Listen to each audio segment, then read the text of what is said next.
Hello friends and welcome to a brand new episode of Rudra's travelogue. আমি রাজগীর নালন্দা বুদ্ধগয়া ভ্রমণ করছি, আর এই ভ্রমণ সিরিজের এই ভিডিওটা বুদ্ধগয়া ভ্রমণ সংক্রান্ত। আমি আজ সকালবেলা একটি গাড়ি নিয়ে বুদ্ধগয়া এসে পৌঁছাই রাজগীর থেকে। বুদ্ধগয়া এসে আমায় কিন্তু টোটো ভাড়া করতে হলো, কারণ গাড়ি করে এখানকার স্পটগুলো বা মন্দিরগুলো যাই বলেন সেগুলো দেখা যাবে না, এখানে টোটো করে ঘুরতে হবে। তো টোটো নিয়ে আমি সবার আগে চলে এসেছি মহাবোধি মন্দিরের সামনে, বা মহাবোধি বিহারা যেটাকে বলা হয়। এখানেই বুদ্ধদেব বোধিবৃক্ষের তলায় বসে বোধিজ্ঞান লাভ করেছিলেন। এর ঐতিহাসিক গুরুত্ব এবং ধার্মিক গুরুত্ব অপরিসীম। তো সবার আগে একটা কথা জানিয়ে রাখি, এই জায়গাটির নাম কিন্তু বোধগয়া, বুদ্ধগয়া নয়। এখানে বোধি লাভ করেছিলেন, তার থেকে এই জায়গাটির নাম বোধগয়া। আমরা বাঙালিরা এটিকে অপভ্রংশ করে বুদ্ধগয়া বলি। তো আমরা যেহেতু বুদ্ধগয়া নামে এই জায়গাটাকে চিনে অভ্যস্ত, তাই আমি পুরো ভিডিওতে এই জায়গাটাকে বুদ্ধগয়া হিসেবেই দেখাবো, কিন্তু অরিজিনাল নাম বোধগয়া। মহাবোধি মহাবিহারা মন্দিরে কিন্তু মোবাইল নিয়ে প্রবেশ নিষেধ। এখানে ক্লকরুমে মোবাইল জমা রাখতে হবে।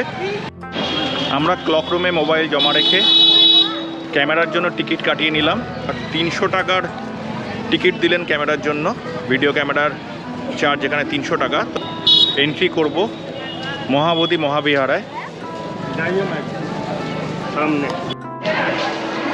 এখানে চেকিং করার পর আমরা প্রবেশ করলাম মহাবোধি মহাবিহারায়। এবার ভিতরে যাব এবং এই মহাবিহারা দর্শন করব। এই মহাবোধি মহাবিহারা পরিচালিত হয় মহাবোধি সোসাইটি দ্বারা, এবং এই জায়গাটি তারা খুব সুন্দরভাবে রক্ষণাবেক্ষণ করেছেন।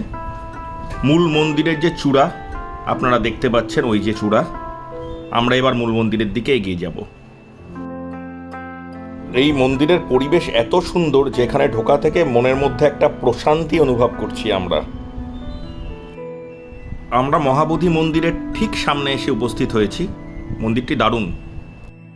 1880 সালে British archaeologist sir Alexander Cunningham এবং জোসেফ ডেভিড বেগলারের নেতৃত্বে এখানে খনন কার্য চালিয়ে এই মন্দিরটি উদ্ধার করা হয়। ওই যে চূড়াটি দেখতে পাচ্ছেন, ওটি কিন্তু সমুদ্রগুপ্ত বানিয়েছিলেন, এবং মূল মন্দিরটি বানিয়েছিলেন সম্রাট অশোক। এই পাশে আরেকটি মন্দির উদ্ধার হয়েছিল, এটিও সম্রাট অশোকের বানানো। দেখতে পাচ্ছেন এই মন্দিরের প্রবেশদ্বার, এটি সম্রাট অশোকের বানানো, কিন্তু বখতিয়ার খিলজি এই প্রবেশদ্বারটি ধ্বংস করে দিয়েছিলেন, এবং এই অংশটি আলাদা করে পরে বানানো হয়েছিল, এবং প্রবেশদ্বারটি এর উপর সাপোর্ট দিয়ে দাঁড় করানো হয়েছে।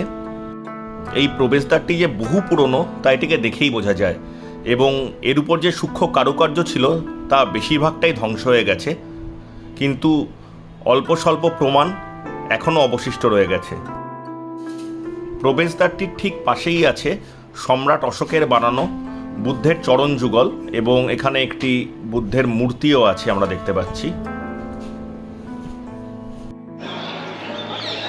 এই মন্দিরটি 2 স্তরে বানানো। এই নিচের অংশটি সম্রাট অশোক বানিয়েছিলেন, এবং এই উপরের যে চূড়াটি এটি সমুদ্রগুপ্ত বানিয়েছিলেন। বহু পুরনো মন্দির।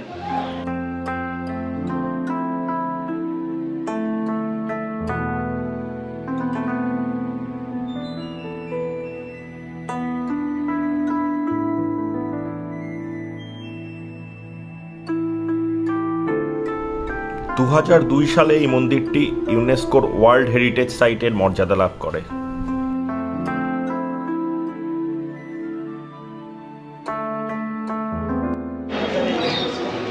আমরা এবার মন্দিরে প্রবেশ করব এবং মন্দিরের ভিতরের বুদ্ধ মূর্তি আপনাদের দেখাবো।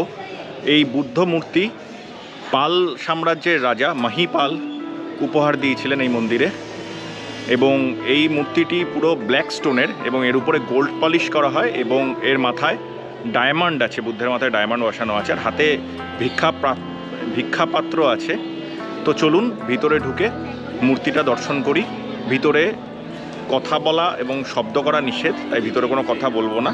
আমি আপনাদের মন্দিরটা ভিতরে ঢুকে একবার মূর্তিটা দেখিয়ে দেবো।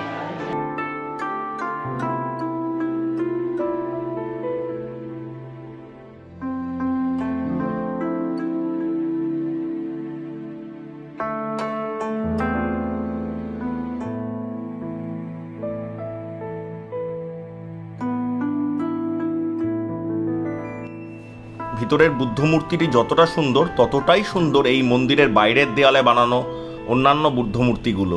আপনারা দেখতে পাচ্ছেন সেই বুদ্ধ মূর্তিগুলি। এই মন্দিরের চারপাশে এরকমভাবে বেঞ্চের উপর ফল, বিভিন্ন খাদ্য সামগ্রী, মধু, পাত্রে করে জল ইত্যাদি ভগবান বুদ্ধের প্রতি নিবেদন করা হয়েছে। আমি এখন দাঁড়িয়ে আছি বোধিবৃক্ষের সামনে। এই বোধিবৃক্ষের নিচে তপস্যা করে বুদ্ধ বোধিজ্ঞান লাভ করেছিলেন। তো আমরা বোধিবৃক্ষটি দেখব। তবে এটি অরিজিনাল বোধিবৃক্ষ নয়, এটি বোধিবৃক্ষের 4th জেনারেশন। যে বোধিবৃক্ষটি অরিজিনাল ছিল সেটি সম্রাট অশোকের স্ত্রী ত্রিচিত্রা এটাকে কেটে দিয়েছিলেন, কারণ তখন সম্রাট অশোক বৌদ্ধ ধর্মের প্রতি আসক্ত হয়ে পড়েন, যেটা তার স্ত্রী জৈন ধর্মে বিশ্বাসী ছিলেন এবং বৌদ্ধ ধর্মের প্রতি তার বিশ্বাস ছিল না। তাই অশোক যাতে বৌদ্ধ ধর্ম না গ্রহণ করেন সেই জন্য তিনি এই গাছটি তখন কেটে দিয়েছিলেন। তবে এর রুট থেকে আবার গাছ বেরোয়, যেটি পরবর্তীকালে বাংলার রাজা শশাঙ্ক আগুনে জ্বালিয়ে পুড়িয়ে দিয়েছিলেন। এরপর 3য় জেনারেশনের যে গাছটি এখানে জন্মেছিল সেটি ঝড় জলে ধ্বংস হয়ে গেছিল। আচ্ছা, 3rd জেনারেশনের গাছটা ধ্বংস হয়ে যাওয়ার পর এই 4th জেনারেশনের গাছটা এলো কী করে, এবার সেই গল্পটা বলি। সম্রাট অশোকের স্ত্রী ত্রিচিত্রা যখন গাছটি কেটে দিয়েছিলেন তখন সেই গাছের 2টি অংশ সম্রাট অশোক, তার ছেলে মহেন্দ্র এবং মেয়ে সংঘমিত্রার হাত দিয়ে সিংহলে পাঠিয়ে দিয়েছিলেন, যেটি বর্তমান শ্রীলঙ্কার অনুরাধাপুরমে অবস্থিত সেই গাছটি। আলেকজান্ডার কানিংহাম যখন এখানে খনন করে এই জায়গাটি আবিষ্কার করেন এবং এই জায়গায় বুদ্ধ যে স্যান্ডস্টোনের বেদিতে বসে তপস্যা করতেন সেই বেদিটি আবিষ্কার হয়, তখন তিনি অনুরাধাপুরম থেকে 2টি চারা এনেছিলেন এবং একটি চারা এখানে এবং আরেকটি চারা সারনাথে স্থাপন করেছিলেন। সেদিক থেকে এটি বোধিবৃক্ষের 4th জেনারেশন ট্রি। আমরা বোধিবৃক্ষের কাছে যাব এবং আপনাদের দেখাবো। আপনারা দেখতে পাচ্ছেন সেই বিখ্যাত বোধিবৃক্ষ। বোধিবৃক্ষের তলায় ভক্তরা প্রার্থনা করছেন এবং বৌদ্ধ ধর্মে এই স্থানটি একটি অত্যন্ত পবিত্র স্থান।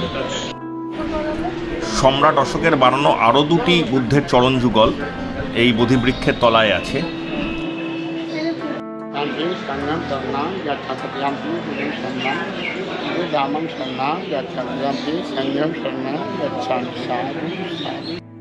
এই গাছটিকে রক্ষা করার জন্য এখন চারদিকে রেলিং করে ঘিরে রাখা আছে। বোধিবৃক্ষের তলায় একটি স্যান্ডস্টোনের বেদিতে বুদ্ধ বসে তপস্যা করেছিলেন। বেদিটি কিন্তু ভিতরেই রাখা, ক্যামেরায় হয়তো ততটা ভালো আসছে না। ভাবতে অবাক লাগছে আমি সেই জায়গায় দাঁড়িয়ে আছি যেখানে খ্রিস্টপূর্ব 528 শতাব্দীতে গৌতম বুদ্ধ বোধি লাভ করেছিলেন। এই সেই জায়গা, এখানে এই বেদিটিও পাওয়া গেছিল যেটা আমি একটু আগে বললাম। আর এই সেই বোধিবৃক্ষের 4th জেনারেশন, যার নিচ দিয়ে আমরা এখন যাচ্ছি। বোধিজ্ঞান লাভের পর বুদ্ধদেব 7 সপ্তাহ 7টি পৃথক জায়গায় তপস্যা করেন। প্রথম সপ্তাহ এই বোধিবৃক্ষের তলায়, এবং যদি কোনো জায়গার সাথে অ্যাটাচমেন্ট তার না হয় সেই কারণে তিনি প্রত্যেক সপ্তাহে সপ্তাহে জায়গা চেঞ্জ করেন এবং 49 দিন এখানে তপস্যা করেন। আমরা 7টি জায়গায় আপনাদের ঘুরে দেখাবো এবং এই 49 দিন পর গৌতম বুদ্ধ এখান থেকে সারনাথ চলে যান এবং সেখানে গিয়ে উনি সংঘ স্থাপন করেছিলেন। বোধি লাভের পর 2য় সপ্তাহ এইখানে বসে বুদ্ধদেব 7 দিন তপস্যা করেছিলেন। এটি 2nd উইক মেডিটেশন প্লেস। এটির নাম অনিমেষ লোচনা। এখানে চোখের পলক না বন্ধ করে অনিমেষ লোচন এখান থেকে বোধিবৃক্ষের দিকে তাকিয়ে তিনি 7 দিন তপস্যা করেছিলেন, তাই এই জায়গাটির নাম অনিমেষ লোচনা। আমি এখন যে জায়গাটায় দাঁড়িয়ে আছি এটি গৌতম বুদ্ধের 3য় সপ্তাহের মেডিটেশন প্লেস। এই জায়গাটির নাম চক্রমনা। আমি এই জায়গাটি দেখাবো। এখানে বুদ্ধ 1 সপ্তাহব্যাপী হেঁটে হেঁটে মেডিটেশন করেছিলেন। আর এখানে যেখানে যেখানে বুদ্ধ হেঁটে মেডিটেশন করেছিলেন সেখানে সম্রাট অশোক তার পদচিহ্ন বানিয়ে দিয়েছিলেন পাথর কেটে। আমি সেই পদচিহ্নগুলো দেখাবো, তবে সেগুলি সবই বখতিয়ার খিলজি নষ্ট করে দিয়েছিলেন। তার অংশটা এখানে রয়ে গেছে।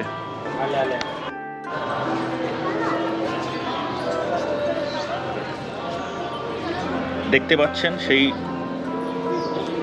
ধ্বংসপ্রাপ্ত বুদ্ধের পদচিহ্ন, যেগুলি সম্রাট অশোক অ্যাজিউম করে বানিয়েছিলেন এবং বখতিয়ার খিলজি ধ্বংস করেছিলেন। আমি এখন যে জায়গাটির সামনে, এটি রতনঘরা। এটি গৌতম বুদ্ধের 4th উইক মেডিটেশন প্লেস। এখানে চারপাশে অনেকগুলি বৌদ্ধ স্তূপও আছে।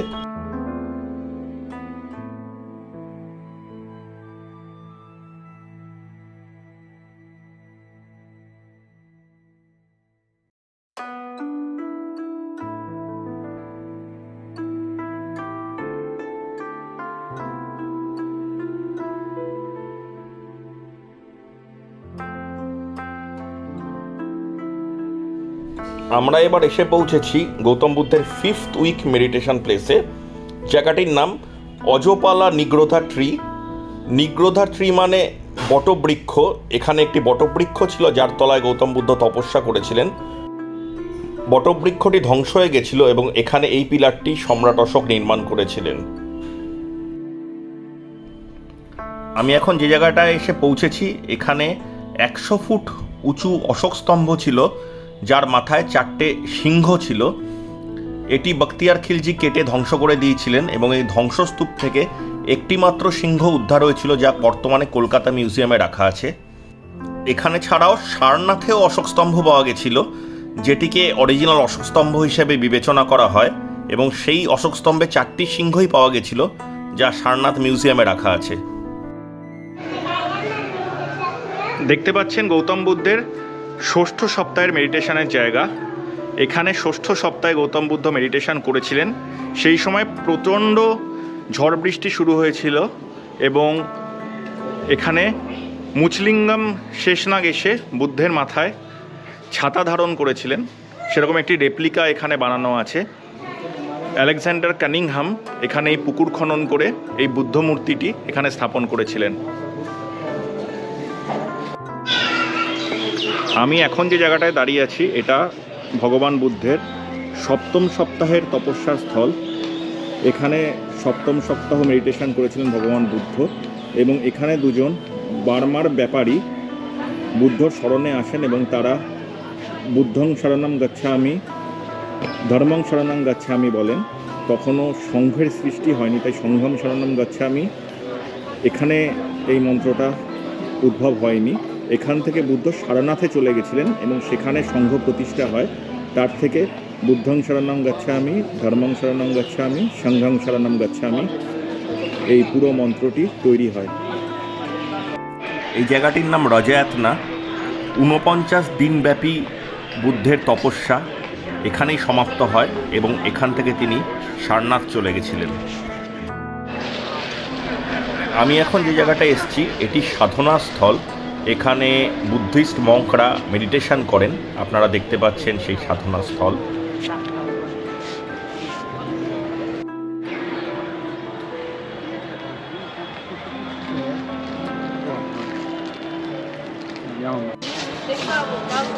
আমাদের মহাবোধি মহাবিহার দর্শন সম্পূর্ণ হলো।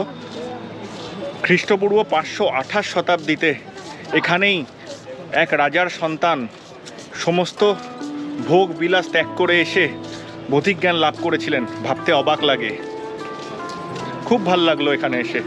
এবার এখান থেকে বেরিয়ে যাব এবং আমরা আমাদের পরবর্তী গন্তব্যের দিকে এগিয়ে যাব। পৃথিবীর যে যে দেশে বুদ্ধ ধর্ম প্রচার এবং বিস্তার লাভ করেছে, সেই দেশ থেকে বুদ্ধের স্মৃতির উদ্দেশ্যে বুদ্ধগয়ায় এক একটি মনেস্ট্রি তৈরি করা হয়েছে। আমরা এখন এক এক করে সেই মনেস্ট্রিগুলো দেখব। সবার আগে আমরা দেখব শ্রীলঙ্কান টেম্পল, যেটার নাম হচ্ছে জয়শ্রী মহাবোধি বিহার। এটি জয়শ্রী মহাবোধি বিহার এন্ট্রি গেট। আমরা এই মন্দিরটিতে এবার প্রবেশ করব। তো চলুন ভিতরে প্রবেশ করি।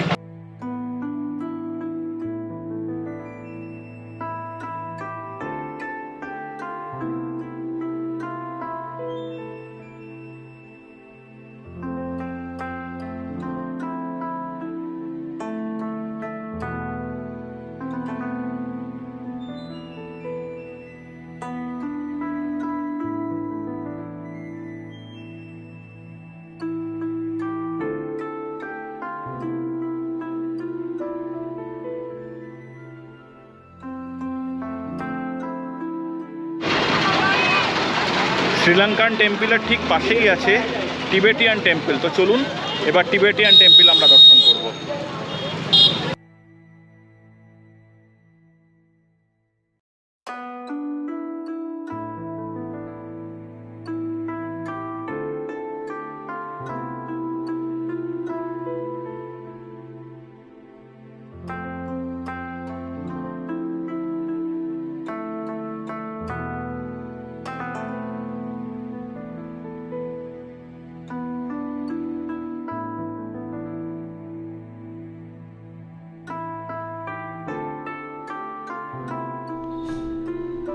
আমরা ফার্স্ট ফ্লোরে যাচ্ছি। এই মন্দিরের বুদ্ধমূর্তিটি ফার্স্ট ফ্লোরে আছে। তো চলুন ফার্স্ট ফ্লোরে যাই এবং আপনাদের এই মন্দিরটি দেখাই।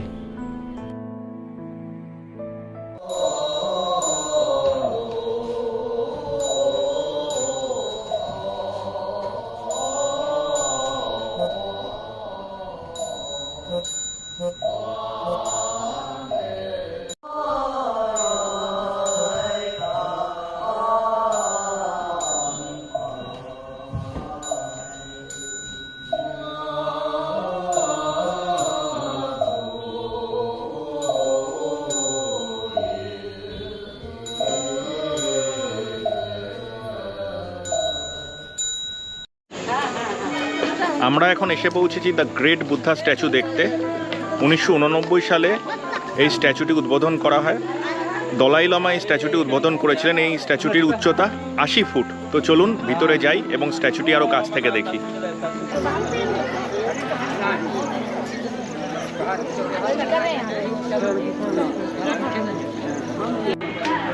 দেখতে পাচ্ছেন দ্য গ্রেট বুদ্ধা স্ট্যাচু। পাথরের ব্লক দিয়ে এই স্ট্যাচুটি বানানো হয়েছে। 80 ফুট লম্বা এই বৃহদাকার স্ট্যাচুটি দেখতে কিন্তু দারুণ লাগছে। এই গ্রেট বুদ্ধা স্ট্যাচুর দুপাশে বুদ্ধের 10 জন প্রধান শিষ্যের স্ট্যাচু বানানো হয়েছে। বাঁদিকে 5 জন এবং ডান দিকে 5 জন। তার মধ্যে আনন্দা এবং সারিপুত্রর স্ট্যাচু অন্যতম, এবং এই প্রত্যেকটি স্ট্যাচুই স্ট্যান্ডিং ফরম্যাটে বানানো।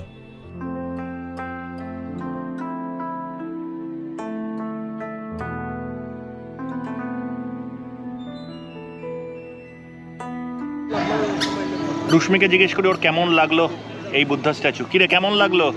খুব বড় স্ট্যাচু, খুব ভালো লেগেছে। এত বড় বুদ্ধ স্ট্যাচু আমি কোনোদিন দেখিনি। এত বড় বুদ্ধ স্ট্যাচু ও কোনোদিন দেখেনি। আমিও কোথায় দেখেছি এত বড় বুদ্ধ স্ট্যাচু আর মনে করতে পারছি না। এবার আমরা আমাদের পরবর্তী গন্তব্যের দিকে এগিয়ে যাব। এখানে আর বেশিক্ষণ সময় কাটাবো না, তবে জায়গাটা কিন্তু বেশ ভালো লাগলো। এবার আমরা এসে পৌঁছেছি ডাইজোকো বুদ্ধিস্ট টেম্পলে। তো চলুন মন্দিরের ভিতরে যাই এবং আপনাদেরও দেখাই ভিতরে কি আছে।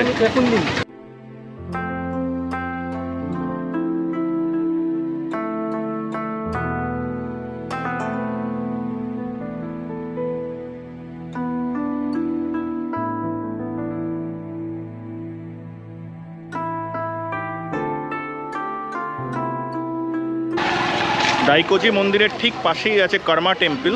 আমি সেই কর্মা টেম্পলের সামনে দাঁড়িয়ে। তো চলুন কর্মা টেম্পল এবার প্রবেশ করি এবং আপনাদের দেখাই কর্মা টেম্পলটি। বাইরে থেকে দেখতে কিন্তু বেশ সুন্দর লাগছে।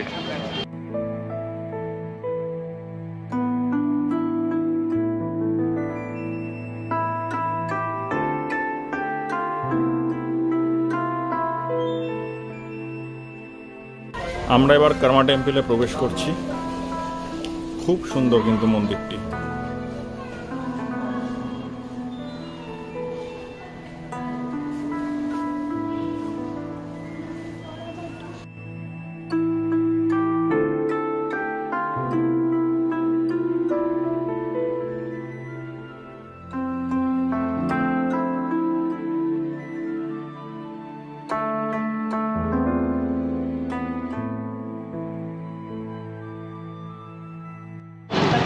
এবার আমরা এসে পৌঁছি থাই টেম্পলে।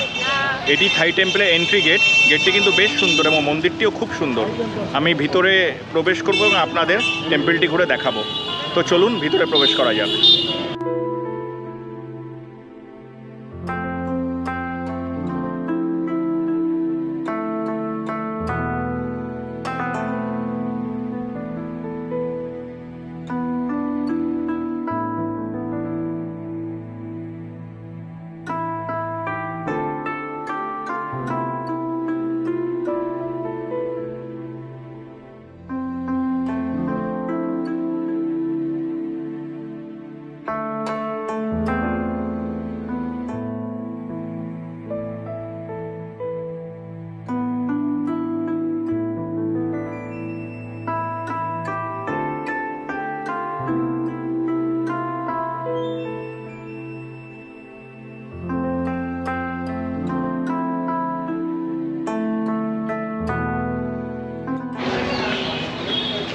স্থায়ী মন্দিরটি দেখে বেরোলাম। এটি কিন্তু চমৎকার, ভিতরের বুদ্ধ মূর্তিটিও অপূর্ব। এবার আমরা এসে পৌঁছেছি চাইনিজ টেম্পলে। আপনারা দেখতে পাচ্ছেন মহাবোধি চাইনিজ টেম্পল। এবার ভিতরে প্রবেশ করব।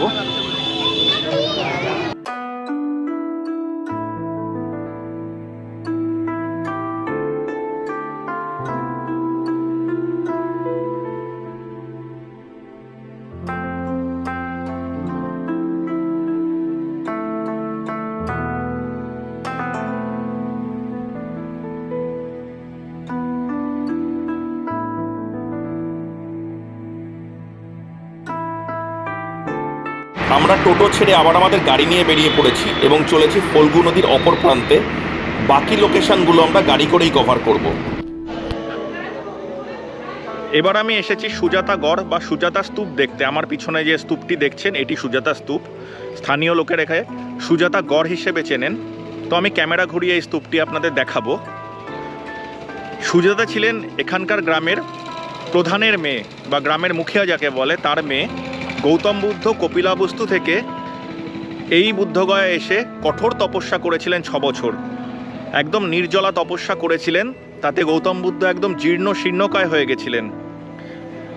নরকঙ্কালের মতো অবস্থা হয়েছিল গৌতম বুদ্ধের, এবং তার মধ্যে প্রাণশক্তি অত্যন্ত ক্ষীণ হয়ে গেছিল। এরকম অবস্থায় সুজাতা গৌতম বুদ্ধকে পায়েস নিবেদন করিয়েছিলেন, এবং পায়েস খেয়ে গৌতম বুদ্ধের শরীরে প্রাণ সঞ্চয় হয়। তখন সুজাতা গৌতম বুদ্ধকে অনুরোধ করেছিলেন যে মধ্যম মার্গ গ্রহণ করতে, কারণ এক্সট্রিমিস্ট হলে শরীরই থাকবে না। শরীর না থাকলে তার যে জানার আগ্রহ, তার যে বোধি লাভ, সেটা কোনোদিনই সম্ভব নয়। সুজাতার কথা গৌতম বুদ্ধ বোঝেন এবং তিনি মধ্যম মার্গ গ্রহণ করেছিলেন। তারপর তিনি বোধিবৃক্ষের নিচে 49 দিন তপস্যা করেন এবং বোধি লাভ করেছিলেন। তো সুজাতার অবদান গৌতম বুদ্ধের বোধিলাভের ক্ষেত্রে কিন্তু অত্যন্ত গুরুত্বপূর্ণ। এখানে সুজাতার বাড়ি ছিল, সেই বাড়িটি ধ্বংস হয়ে গেছে। এখন এটি সুজাতা স্তূপ নামে পরিচিত। এখানে একটি স্তূপ তৈরি করা হয়েছিল। আপনারা দেখতে পাচ্ছেন সুজাতা স্তূপ। 1973-74 এবং 2001 থেকে 6 দুদফায় খনন কার্য চালিয়ে এই স্তূপটি উদ্ধার করা হয়েছিল। প্রত্নতত্ত্ববিদদের মতে 9th সেঞ্চুরিতে পাল বংশের রাজা দেবপালের সময়কালে এই স্তূপটি নির্মাণ করা হয়েছিল। স্তূপটি দেখলাম, তেমন কিছু আর দেখার নেই। এবার আমরা বেরিয়ে যাব আমাদের পরবর্তী গন্তব্য সুজাতা মন্দিরের উদ্দেশ্যে। আমরা এবার এসে পৌঁছেছি আজকের আমাদের শেষ গন্তব্য সুজাতা মন্দিরে। এই সেই জায়গা যেখানে সুজাতা গৌতম বুদ্ধকে প্রায় পায়েস নিবেদন করেছিলেন এবং তার মধ্যে প্রাণ সঞ্চার করেছিলেন।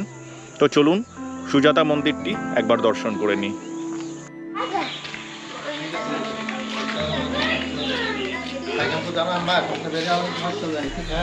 এই সুজাতা মন্দির ক্যাম্পাসে 2-3টে ছোট ছোট মন্দির আছে যেখানে গৌতম বুদ্ধ এবং সুজাতার মূর্তি আছে।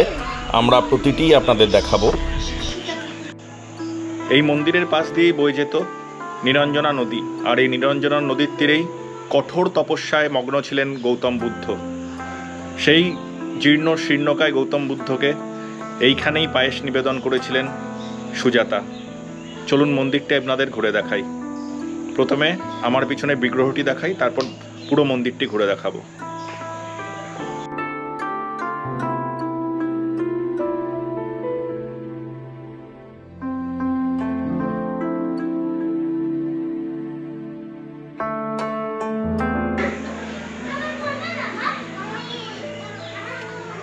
কঙ্কালসার গৌতম বুদ্ধকে সুজাতা পায়েস নিবেদন করছেন, সেটি এই মূর্তির মাধ্যমে দেখানো হয়েছে।